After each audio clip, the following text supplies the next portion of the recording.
Olá. Boa tarde a todos. Eu quero agradecer o governo do estado de Mato Grosso pela minha querida Lindacir. Eu agradeço muito o convite de estar aqui. Eu fico muito feliz, muito honrado em poder estar falando de um tema que é muito caro para mim. Falar de criança e adolescente é sempre útil, produtivo, construtor e acaba, de certa forma, engrandecendo a gente, porque é o futuro da nossa nação. Quero agradecer aos integrantes do painel, a doutora Márcia, a Kézia, a Amanda, o Iberê. Quero agradecer à sociedade estar aqui, pela minha sócia, minha companheira, que sempre está comigo, Michele Borralho. Muito obrigado por me acompanhar em todos os eventos, me apoiar e estar comigo nessas tarefas. Eu vou, à medida que eu vou passando o slide, eu vou pedindo para a minha equipe de apoio fantástica que está ali, para cima, baixo, abraçamos o mundo. Aí eu vou falando o próximo, vocês vão mudando, e eu também estou com o meu slides aqui. Então, nós vamos falar hoje um pouquinho sobre o direito à educação, cultura, esportes e lazer, e todos esses direitos, como que eles se relacionam com o sistema, como que eles se relacionam com o Estado, e como que isso vai chegar lá na ponta, Lindacir, porque nós estamos tratando de crianças e adolescentes que precisam receber tudo que nós discutimos aqui. Se nós estamos falando aqui e nós não tivermos uma ponte de construção, não vamos conseguir chegar a resultado algum. Nós precisamos fazer que os entendimentos desse painel cheguem na ponta, que são os nossos clientes, que são as crianças e são os adolescentes. Próximo slide, por favor. Ok? Então, considerações gerais, próximos slides. Para poder falar sobre esses direitos, é preciso, gente, primeiro entender por que estamos aqui. Como que nós chegamos a falar sobre direitos estes chamados fundamentais? Foi lá na Grande Guerra que a sociedade passou por um sofrimento terrível. Nós passamos por momentos em que, após o término desta guerra, passamos a refletir como humanidade sobre o que nós não queremos. E esses direitos, eles, dentro deste debate, eles se tornaram positivados. O que significa isso? Eles foram transformados em princípios, em leis, em regras, em conteúdo, para que a gente não possa mais permitir que um Estado faça com que a população sofra. Próximo slide, por gentileza. Então, nós temos, eu vou falar aqui bem rapidinho para a gente poder ser conciso, sobre direitos fundamentais e as suas gerações de direitos. Então, hoje a gente tem 4 gerações de direitos. A primeira geração de direitos, quando nós começamos a discutir lá atrás o que eram esses direitos, o que é que o Estado deveria garantir, e à medida que a gente foi discutindo, a gente foi passando por uma segunda geração, uma terceira geração, uma quarta geração, então dizendo que nós estamos na quinta ou sexta geração.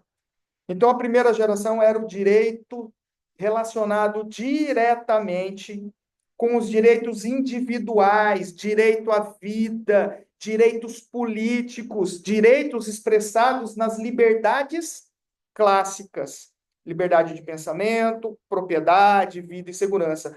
Todo mundo aqui sabe e é pacífico que direito à vida é um direito fundamental, porque sem o direito à vida eu não consigo exercer os demais direitos. Depois que nós discutimos isso, a sociedade veio amadurecendo e passamos a discutir os direitos de segunda geração, correspondendo ao direito econômico, sociocultural, direito ao trabalho, direitos para atender uma cidadania de justiça social. Resolvido isso, passamos aos... Vamos lá para a terceira geração? Vamos passando? Segunda, terceira já. Ah lá, isso, obrigado, esqueci. Os direitos de terceira geração, que corresponde aos direitos coletivos, gente. O direito ao meio ambiente, a solidariedade, fraternidade. Direito ao consumidor, direito coletivo, que a gente já vem discutindo há quanto tempo? Quanto tempo que nós falamos que o consumidor tem direito? Estivemos agora há pouco lá na fronteira, lá no Paraguai, e nós queríamos saber, eu vou comprar determinado produto, vai ter garantia ou não? No Brasil, eu posso comprar esse produto sabendo que eu tenho garantia, sabendo que eu tenho segurança. Por quê? Porque nós conseguimos entender que o direito ao consumidor é um direito de terceira geração. O direito ao meio ambiente é um direito de terceira geração. Próximo slide. Gente, direito de quarta geração, direitos polêmicos, porque nós estamos ainda rediscutindo esses direitos que correspondem ao direito das minorias, da geração vindoura, ora as crianças e os adolescentes aí, das gerações que estão vindo, direitos referentes à clonagem, biociência, células-tronco, democracia, informação, inteligência artificial. É um mais novo momento. Nós entendemos que precisamos dialogar esses institutos. A inteligência artificial, ela vai se tornar um direito fundamental, inato, para que a gente consiga conviver com este direito, com o Estado, através da inteligência artificial. Próximo slide. Então, vejam vocês que todas as vezes que nós falamos em direitos humanos, eu preciso falar de direitos humanos para falar de educação, para falar de lazer, para falar de esporte. Eu estou tratando do relacionamento do homem com o Estado. Então, a gente vê muitas vezes na mídia dizendo: esses direitos humanos, eles não protegem o cidadão. Eles protegem o cidadão contra o poder soberano do Estado. Porque para vivermos em sociedade, nós entregamos para este ente que nós ele não tem um corpo, mas a gente convive com ele todos os dias, graças ao Estado nós estamos aqui hoje. Nós entregamos para ele um bem extremamente precioso, que é a nossa liberdade. O Estado, ele tem condições de cercear a nossa liberdade através das medidas reeducativas. Então, quando eu trato de direitos humanos, eu sou obrigado a entender este relacionamento.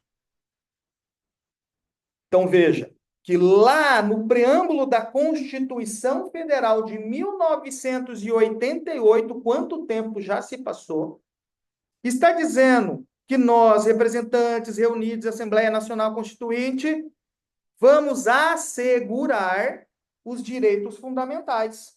Quando? Liberdade, segurança, bem-estar, desenvolvimento, igualdade, justiça. Será? Se nós estamos realmente, Linda Ser, assegurando os direitos fundamentais para a nossa população? Será se nós estamos assegurando os direitos fundamentais para as nossas crianças e adolescentes, que muitas vezes não são ouvidas em suas necessidades, porque elas não geram voto? Porque elas não geram o voto lá para o determinado eleitor?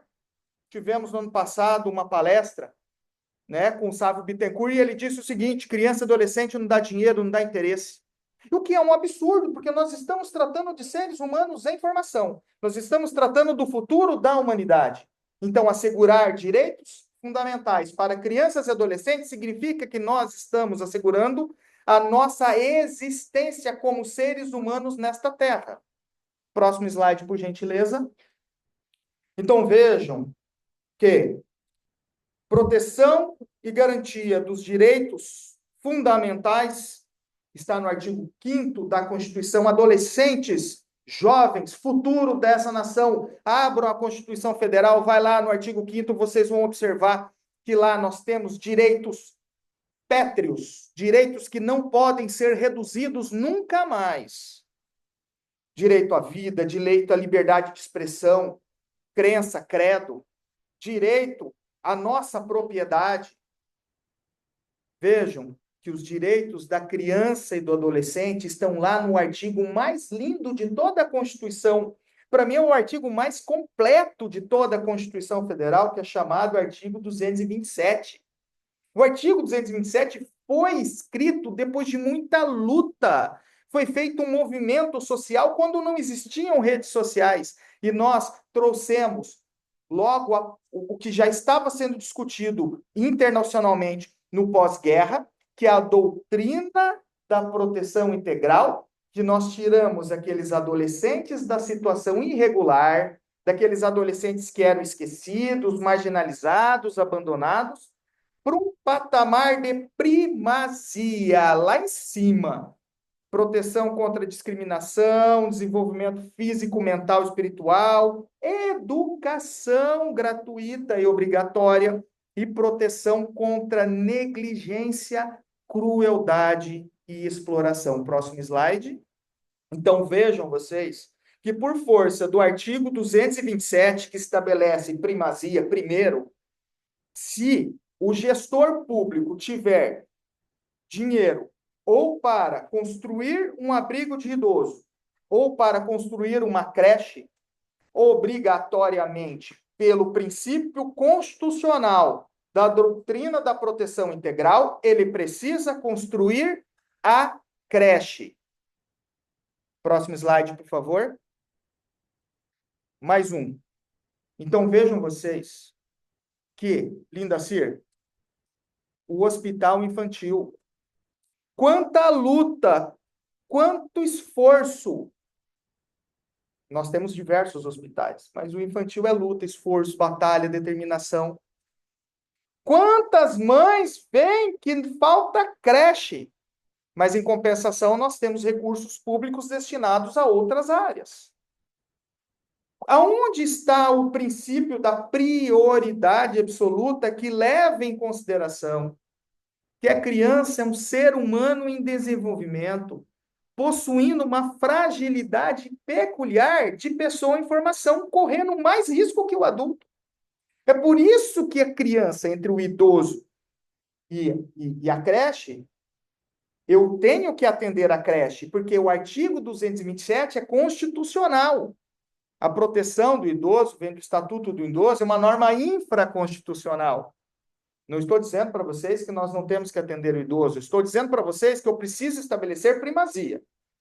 Eu preciso estabelecer que criança é ser humano em formação e é dever da família, da sociedade e do Estado pô-los a salvo.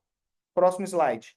Então vejam que todas as vezes que nós falamos de criança e adolescente, eu sou obrigado a falar de socialização da responsabilidade. Eu sou obrigado a dizer que a sociedade, a família e o Estado têm por obrigação prevenir, evitar e minimizar os danos contra a criança e o adolescente, cabendo a nós, adultos, amadurecidos emocionalmente, suportar tais danos para que as crianças não sofram. Próximo slide. Então, vejam que o artigo 227 está propondo, determinando, este é o termo correto, a socialização da responsabilidade. Nós, como sociedade, somos um filtro para que crianças e adolescentes não sofram. Próximo slide. Além deste princípio que estabelece esta primazia, eu sou obrigado a falar de um princípio magnífico, vindo pós-Constituição, que é o princípio da municipalização. O artigo 204 disse, lá em 88, que as medidas serão descentralizadas, porque antes tudo era responsabilidade do governo federal. E hoje nós estamos descentralizando de Brasília para a ponta. Nós estamos colocando a responsabilidade de todos, mas a execução fica a cargo do município. Por quê? Porque é lá no município que nós temos melhores condições de entender o que se passa naquela população. Olha o tamanho do Brasil. O Brasil é gigante. Embora todos nós, com uma grande graça, falamos a mesma língua, nós nos entendemos nas nossas dificuldades e nos nossos anseios. É cada região que sabe aonde aperta o seu calo. Então, pelo princípio, próximo slide, da municipalização, é muito mais simples fiscalizar a implementação e o cumprimento de metas quando o poder público está lá na ponta. Então, compete, nós vimos isso na pandemia, quem determinava a abertura ou fechamento era o município. Nós temos isso dentro da rede de atendimento. A rede de atendimento à criança e adolescente, ela descentralizou de um poder central, inclusive descentralizando do próprio poder judiciário, porque antes os juízes de menores tinham o poder para decidir tudo. E hoje nós temos uma rede de proteção, de acolhimento formada pelos conselheiros tutelares, pelos conselhos municipais. Não significa que os outros entes não tenham que fazer. Os outros entes, eles precisam viabilizar a estrutura necessária para que os direitos fundamentais sejam aplicados lá na ponta. Próximo slide. Então, vejam que são diretrizes da política de atendimento pelo artigo 88 do ECA, a municipalização do atendimento, criação de conselhos municipais, estadual e nacional dos direitos da criança. Então, isso é bastante importante para a gente entender como que isso vai se encaixar na educação. Aonde que eu vou colocar o papel da educação, entendendo esses princípios fundamentais? Próximo slide, por favor. Mais um. Então, veja. Quando eu estiver chegando perto do tempo, vocês me avisam, tá? Vamos lá. Tem quanto tempo ainda? Vamos embora. Então, 15? Então tem tempo. Com 15 minutos dá para mudar a decisão do desembargador do tribunal de sustentação oral. Eu vou convencer a vocês que a educação é um processo que visa a formação das crianças e adolescentes. O artigo 205 da Constituição, e esses slides estarão disponibilizados para vocês, ele diz que a educação é direito de todos e dever do Estado e da família, que será promovida e incentivada com colaboração da sociedade. Próximo slide. Então, vejam que o ensino é um direito fundamental da criança e do adolescente, porque é através do ensino, através da educação, que eu vou permitir a instrumentalização dos demais direitos. Porque sem conhecimento, eu não tenho a implementação de direitos fundamentais, uma vez que a ignorância leva a uma passividade generalizada que nos impede de questionar. Felizes somos quando nós tivemos a internet. Se nós soubermos utilizar a internet como um meio para disseminação da educação, nós conseguimos obter, através da fonte, o conteúdo. E nós, através do diálogo, do crescimento da educação, nós vamos conseguir ter o senso crítico para poder dizer: isto eu não quero, isto eu não gosto. Claro que, como todo direito fundamental de terceira, quarta geração, nós estamos ainda aprendendo a lidar com essa democracia da internet. Então, acontece muitas vezes de sermos vítimas das fake news, sermos vítimas da manipulação, mas eu acredito que, como sociedade, através dos eventos como nós estamos fazendo hoje, nós vamos dar à criança e ao adolescente mecanismos para que eles possam utilizar isto como um filtro. Próximo slide. Então, vejam que se eu estou tratando de direito fundamental, educação é direito de todos, sem distinção, e assegurar é dever dos pais, através da matrícula na instituição do ensino. É dever da sociedade fiscalizar os casos de evasão escolar. E é dever do poder público manter a oferta de vagas nas escolas, permitindo o acesso a essa criança e adolescente à educação. Caso a rede pública não seja suficiente para comportar esses meninos e meninas, de acordo com o artigo 213, tem que custear esse ensino na rede privada. Próximo slide. Então, os recursos públicos destinados podem ser dirigidos a escolas comunitárias. Próximo slide. Então, vejam que quando nós falamos de educação, eu preciso também dizer que os portadores de necessidades especiais, aquela criança e adolescente, deve ser contemplado com o número de vagas, não se exigindo necessariamente que a escola tem uma classe especial, porque nós queremos a inclusão desta criança e adolescente dentro do sistema educacional.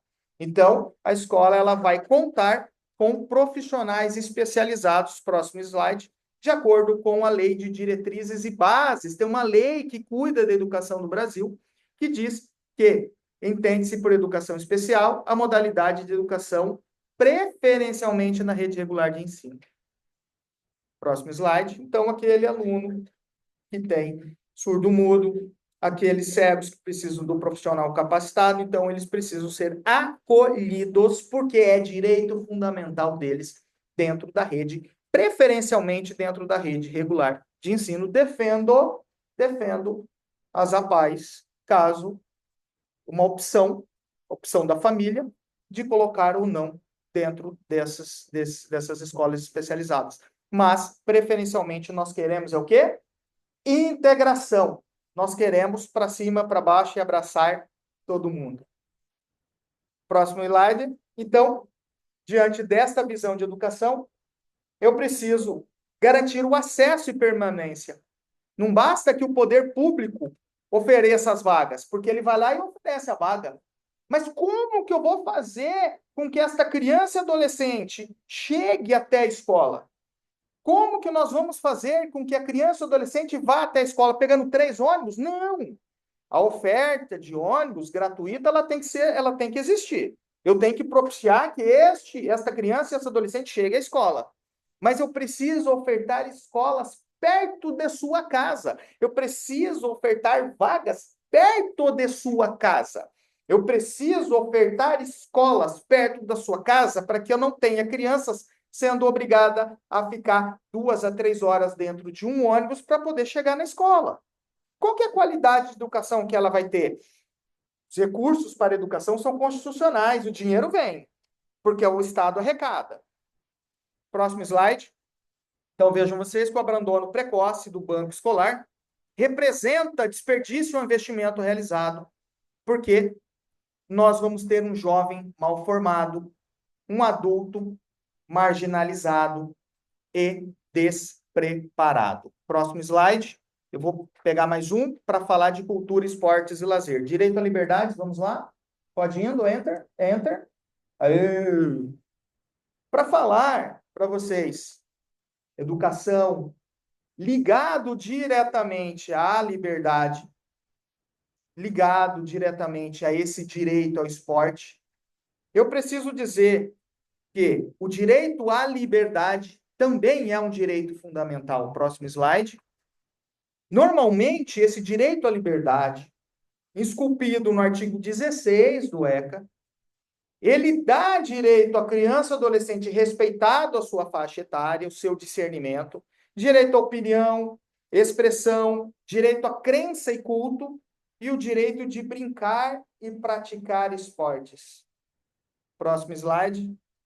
Então, vejam que o artigo 16 do ECA diz que o adolescente e a criança e o adolescente, eles têm direitos de ir e vir, estar nos logradouros públicos, na praça. Nós não estamos dizendo que é permitido que as crianças fiquem abandonadas nas ruas.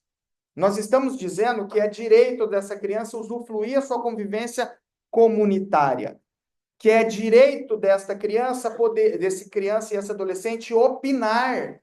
Com 16 anos, nós temos o direito ao voto. Culto, crença. Normalmente, as crianças recebem o ensinamento religioso dos pais, mas ela que vai escolher, quando ela tiver o seu discernimento, aonde ela vai seguir, chegando aos 18 anos, tanto que nós temos, chega aos 18, você tem alguns ritos de passagem que o adolescente ele vai escolher, o jovem ele vai escolher a sua religião. E nós sempre falamos, criança não é para ficar trabalhando no momento de folga, no momento em que já fez os deveres escolares. Ah, ela foi para a escola de manhã, agora ela vai trabalhar à tarde. Não, ela tem direito fundamental a brincar, linda ser. Próximo slide. Então, vejam vocês que a criança, ela tem a possibilidade de gozar desses direitos, de usufruir desses direitos, próximo slide, cabendo aos atores da rede de proteção fiscalizar esses direitos. Mais um. Então, aquela criança, isso, tem, em respeito à sua condição peculiar de pessoa em desenvolvimento, a oportunidade de poder brincar, porque brincar é reconhecido como fundamental para o desenvolvimento da criança, porque ela se comunica através de gestos, sons, desenvolve a imaginação, desenvolve capacidades como imitação, memória, imaginação, amadurecendo também algumas competências sociais. Aquela pessoa que brinca aprende a dividir, aprende a viver em sociedade. Próximo slide. E eu trago para vocês o marco legal da primeira infância, Lei 13.257, que estabelece no artigo 4º a implementação de políticas públicas voltadas para a formação de cultura, e no artigo 17 determina que o poder público estimule a criação de espaços lúdicos, propiciando o bem-estar, brincar e o exercício da criatividade, onde haja circulações de crianças. Então, é obrigação do poder público a construção de parques, de brinquedotecas, de meios para que eu permita que a criança brinque. Próximo slide, estamos finalizando.